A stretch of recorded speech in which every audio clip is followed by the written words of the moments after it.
पहले देख लो। क्यों?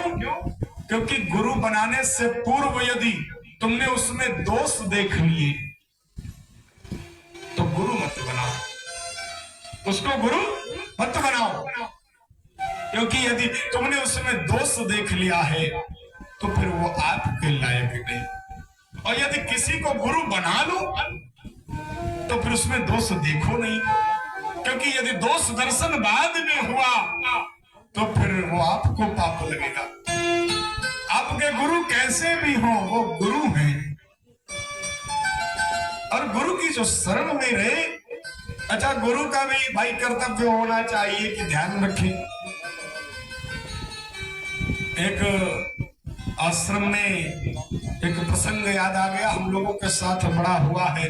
अध्ययन काल के दौरान वृंदावन में आश्रमों में, या कहें कि जो अन्य आश्रम है वहां होता रहता है। पूज्य गुरुदेव पूज्य श्री कृष्णचंद्र ठाकुर जी के मुखारविंदों से हमने सुना, एक स्वामी जी थे, आश्रम में रहा करते थे और उनके कुछ शिष्य थे। तो जो बालक पढ़ाई करते हैं तो वो रात्र में अपने गुरु के चरणों को दबाते हैं, चरण सेवा की जाती है। अपने गुरु के चरणों को दबाना चाहिए, जब अवसर मिले तो गुरुदेव की सेवा करनी चाहिए। तो शिष्यगण सेवा करते। अब एक दिन एक शिष्य गुरुदेव भगवान के चरणों को दबा रहा था संत जी के। तो अब गुरुदेव जी जब लेटे तो 9 बज गया था रात्रि में। तो उन्होंने प्रश्न किया शिष्य से कि बच्चा तुम बताओ कितने भाई हो? तो शिष्य ने कहा गुरुदेव 4 भाई हैं। ठीक है। अब गुरु शिष्य चरण दबाता रहा, चरण दबाता रहा, और गुरुदेव धीरे धीरे सोने लगे। जब रात के 12 बज गए, थोड़ा समय और बीता, तो शिष्य ने सोचा गुरुदेव सो गए हैं, मध्य रात्रि हो गई है, हम भी चलकर आराम कर ले। तो जब जाने लगा, चरण दबाना बंद कर दिया। तो जब चरण दबाना बंद कर दिया तो गुरु जी की फिर नींद खुल गई। फिर पूछा कि बच्चा ये बताओ कि जो तुम्हारे भाई हैं कितनों के विवाह हुए हैं, कितनों के बाल गोपाल हैं? उसने बताया कि 2 के विवाह हो गए हैं, उनको पुत्र हैं। फिर गुरु जी ये हूं करते करते फिर सो गए। तो शिष्य फिर चरण दबाने लगे। अब शिष्य चरण दबा रहा है, गुरुदेव सो रहे। चरण दबाते दबाते जब 2 बज गया, 2 घंटे और व्यतीत हो गए, तो फिर जाने लगा शिष्य। उसने सोचा कि 2 बज रहे हैं और आश्रमों में 4 बजे उठना पड़ता है। और ये वाक्य हम लोगों के साथ ज्यादा हुआ है।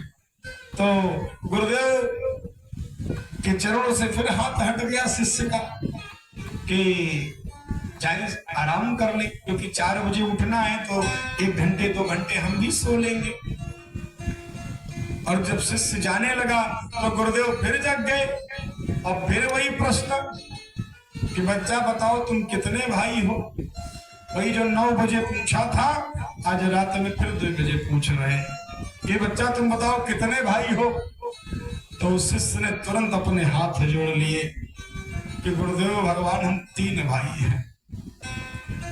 तो शिष्य जब कहा कि गुरुदेव हम 3 भाई हैं, तो गुरुदेव चौंक गए। अरे तुमने तभी बताया था 9 बजे कि तुम 4 भाई हो। तो शिष्य ने कहा गुरुदेव जिस तरह हम चरण दबा रहे हैं उस तरह हम कल रहेंगे नहीं, तो इसलिए 3 ही बचेंगे। इसलिए हम पहले ही भविष्यवाणी कर देते हैं कि 3 ही भाई हैं। हमारा यही गोविंदाय नमो नमः हो जाएगा, है ना?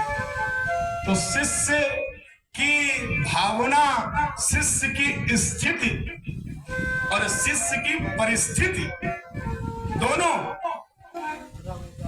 का ख्याल गुरु को होना चाहिए। शिष्य की जितनी समस्याएं हैं गुरु को पता होनी चाहिए, और यदि पता ना हो, शिष्य आए कभी बताने तो उसको सुनना चाहिए, निराकरण करना चाहिए।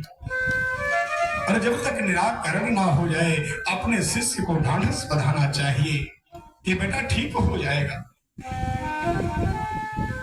व्यवस्थाएं सबके अनुरूप चलनी चाहिए, ये गुरु का था। और कोई कहे कि नहीं हम गुरु के बिना सब कुछ कर लेंगे, तो भैया गुरु के बिना कुछ होने वाला नहीं है।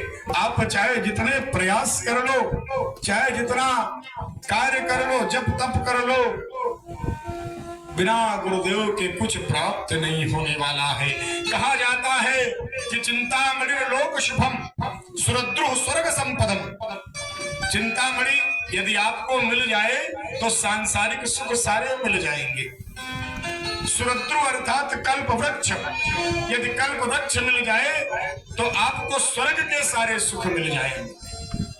परंतु प्रेक्षते गुरु प्रीतो वैकुंठम योगी दुर्लभा।